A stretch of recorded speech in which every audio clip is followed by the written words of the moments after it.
And welcome back to our series on getting into graduate school.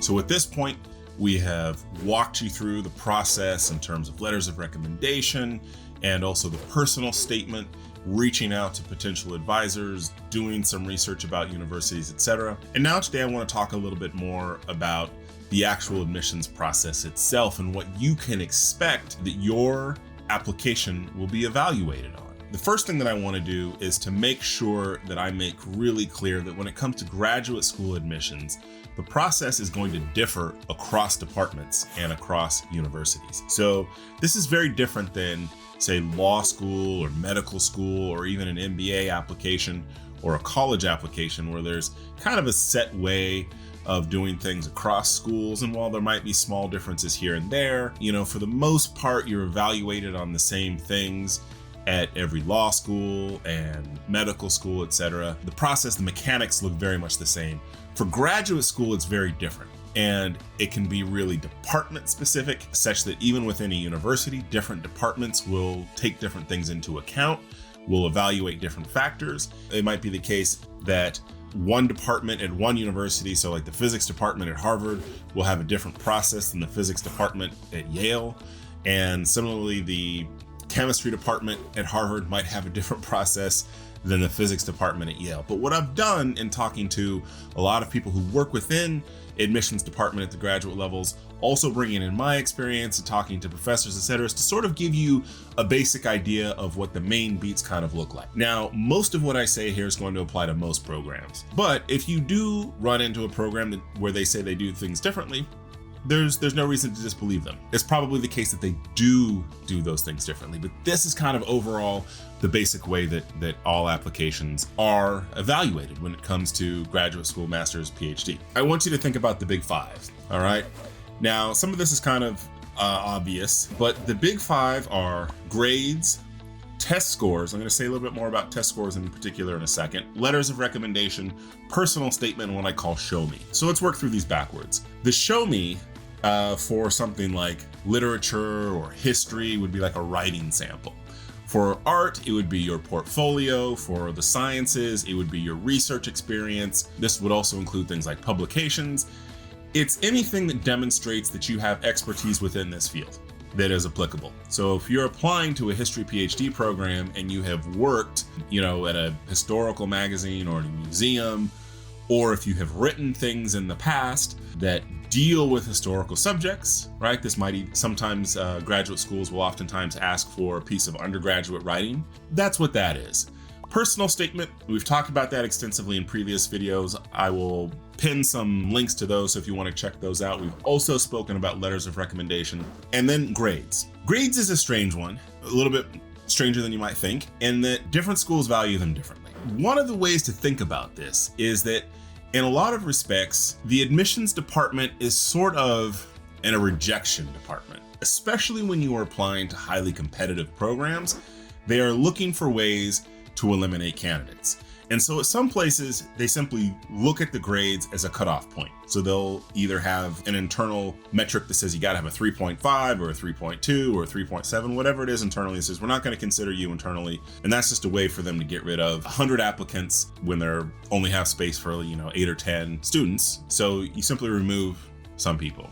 Some programs really do not care much about grades.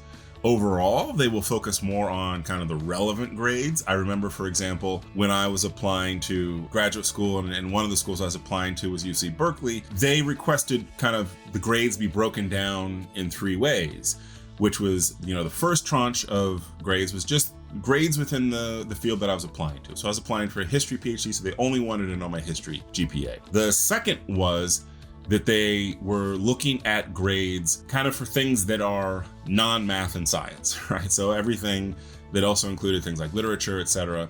And then the last thing was that they wanted grades from the middle of my sophomore year forward. And that's not an uncommon thing. Sometimes this will be formal. They'll actually want you to give that GPA. And sometimes they'll sort of internally really downplay the grades that you got your freshman year and then maybe the first half of your sophomore year. And the reason for that is there's a ton of research that shows that most of what your first year grades reflect is the quality of the high school that you came from. If you got really great grades your junior and senior years, then that can a lot of times make up for the fact that you struggled as a freshman. It's a very common thing for people to come in, not be quite ready for the speed and the complexity of college academics, and so they'll struggle a little bit there. When it comes to test scores, unlike law school, medical school, or business school, the standardized test, which is the GRE, isn't universally accepted, and it's not a central part of many applications.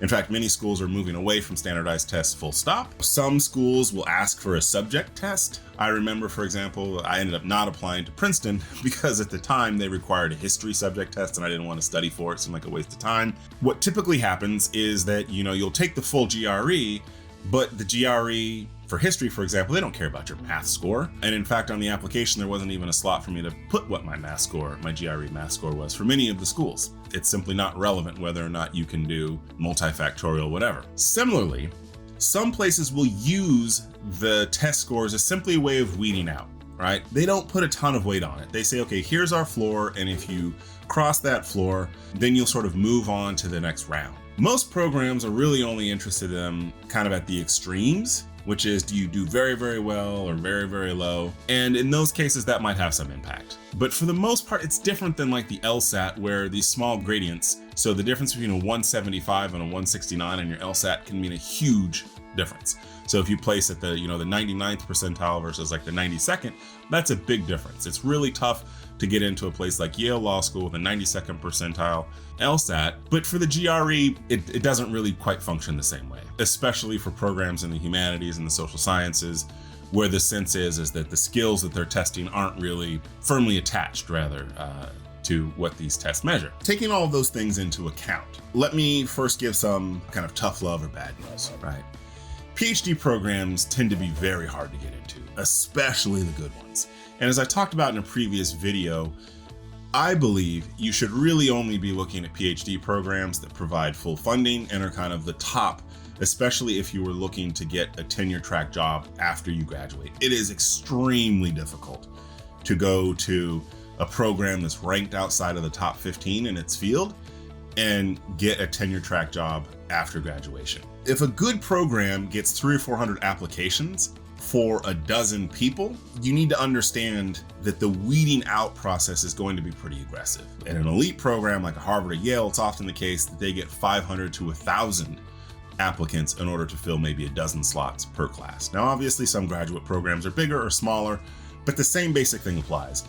It is harder to get into a great PhD program than an elite law school, business school, or even an elite medical school. It is extremely challenging. Given how that structure works, grades and test scores, etc., work mostly as a first filtering program. From there, that's when kind of the broader holistic assessment of your application comes in. And this is why I like to sometimes call these admissions committees are in fact the rejection committee.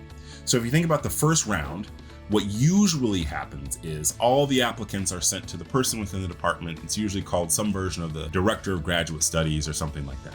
They will go through, and usually about 75 to 85% of applications are culled, that is eliminated based on a quick perusal of the materials. So they'll say, okay, the combination of your grades and test scores don't meet the floor, or, you get a really lukewarm letter. They're just quickly scanning and you're eliminated right away.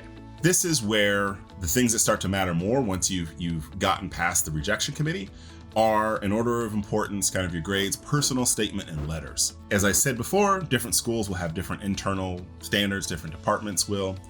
From there, that's when kind of the holistic assessment happens. So just to be blunt, like if your grades and test scores don't meet the floor, and different places are more or less forgiving, it can be really hard for you to even get past this initial phase. And sometimes the only way to do that is to have a conversation with the people beforehand where you're able to maybe emphasize some of your strengths, or if you can get a really great letter of recommendation and have maybe your college advisor or professional advisor write to the school and contact them to let them know, look, Johnny didn't get good grades for X, Y, and Z reason, but in the years since he's done this amazing work and I believe he could thrive in your PhD program, then maybe you can get past that hurdle. When you're looking to send your application off, the things to consider are kind of four big questions. One, are your core metrics good enough?